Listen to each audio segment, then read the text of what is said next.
Assalamualaikum warahmatullahi wabarakatuh. Saya Mirza Ainul Mulia dengan NIM 05013821260676. Di sini saya akan menjelaskan materi tentang pengelolaan dan pemanfaatan lahan rawa lebak.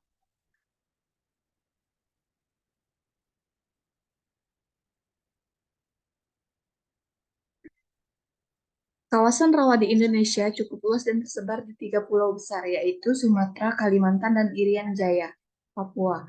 Luas lahan rawa di Indonesia sekitar 33,40 juta hektar, yang terdiri atas rawa pasang surut 20 juta hektar dan rawa lebak 13,40 juta hektar. Lahan rawa adalah lahan yang sepanjang tahun atau selama waktu yang lama dalam setahun selalu jenuh atau saturate atau tergenang waterlogged, air dangkal, sehingga dapat diartikan bahwa lahan rawa adalah lahan yang tergenang yang terdapat genangan air secara alami dalam kurun waktu yang sebentar atau sementara. Pemanfaatan lahan rawa di Indonesia memiliki peranan penting dan strategis bagi pengembangan pertanian terutama untuk ketahanan pangan nasional. Hal ini disebabkan oleh luas lahan rawa yang berpotensi untuk dijadikan lahan pertanian, khususnya tanaman padi yang tersedia masih cukup luas. Adapun pemanfaatan dan pengelolaan lahan rawa.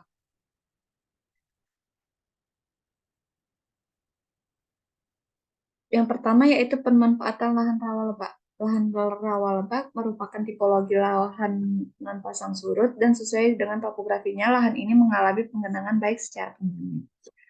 Pemanfaatan lahan rawa lebak memegang peranan penting dalam pengembangan perekonomian masyarakat di sekitarnya.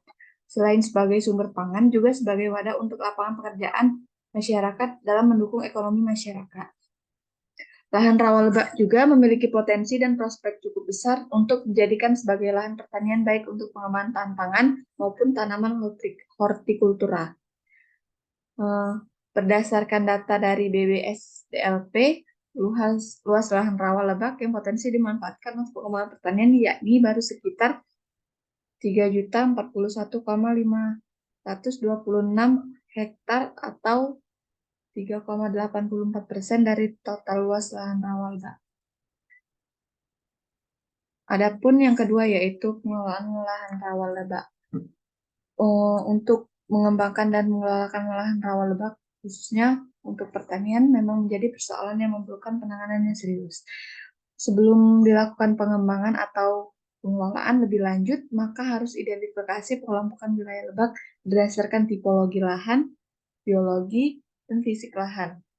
Pengembangan usaha tani yang existing, kelembagaan serta sarana dan prasarana yang tersedia. Untuk kesimpulannya, yaitu pemanfaatan lahan rawa di Indonesia memiliki peran penting dan strategis bagi pengembangan pertanian, terutama mendukung ketahanan pangan nasional.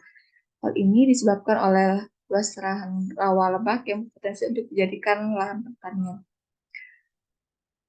Yang kedua, lahan rawa lebak merupakan lahan pedalaman di mana kondisi topografinya sangat terkukung dan air tidak dapat mengalir keluar. Yang terakhir, dalam pengelolaan rawa lebak perlu adanya informasi sarana dan prasarana yang dikumpulkan untuk menyangkut tata letak dan fungsi saluran, keadaan saluran meliputi dan jarak antar saluran serta dimensi penampang saluran, letak dan kondisi pintu air atau bangunan air lainnya, operasi dan pemeliharaan jaringan air, luas lahan dan penataannya, dan persepsi dan saran petani mengenai penyempurnaan tata airnya. Sekian, itu saja pemaparan materi dari saya. Saya akhiri. Wassalamualaikum warahmatullahi wabarakatuh.